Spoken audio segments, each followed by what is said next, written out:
अमेरिकेतील टेक्सासमधील प्राथमिक शाळेत घुसून 18 वर्षीय हल्लेखोरानं अंधाधुंद गोळीबार केला।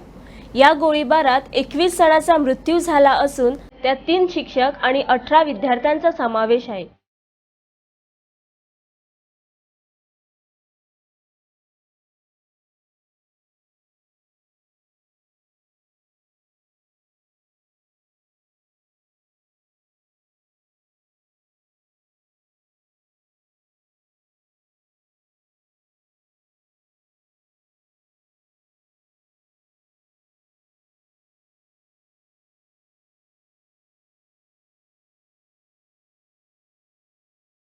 टेक्सासच्या उवाल्डे शहरातील एका प्राथमिक शाळेत गोळीबाराच्या घटनेनं अमेरिका हादरली।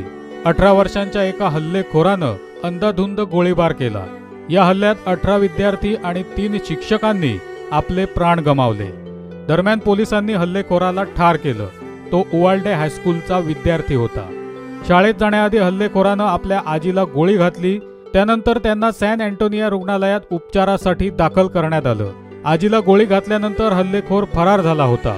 यानंतर तो शाळेत पोहोचला आणि विद्यार्थ्यांवर अंधाधुंद गोळीबार केला।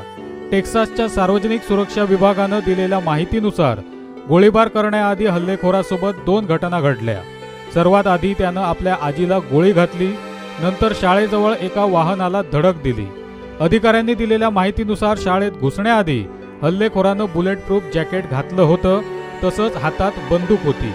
यानंतर तो शाळेतील वेगवेगळ्या वर्गात गेला आणि गोळीबार करण्यास सुरुवात केली। या गोळीबारात 21 जणांना आपला जीव गमवावा लागला। यावेळी पोलिसांनी केलेल्या प्रतिहल्ल्यात या हल्लेखोराचा मृत्यू झाला।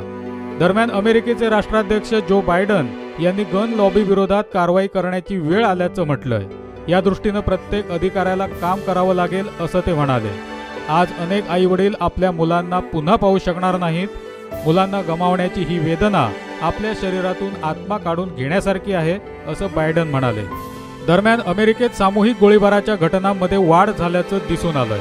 2022 मध्ये गोळीबाराच्या किमान 212 घटना घडल्या आहेत, त्यामुळे चिंता व्यक्त केली जाते। दरम्यान या दुःखदायक घटनेमुळे अमेरिकेत 4 दिवसांचा राष्ट्रीय दुखवटा जाहीर करण्यात आला असून राष्ट्रध्वज अर्ध्यावर उतरवावा असे निर्देश देण्यात आले आहेत। ब्युरो रिपोर्ट, गोवन वार्ता लाईव्ह।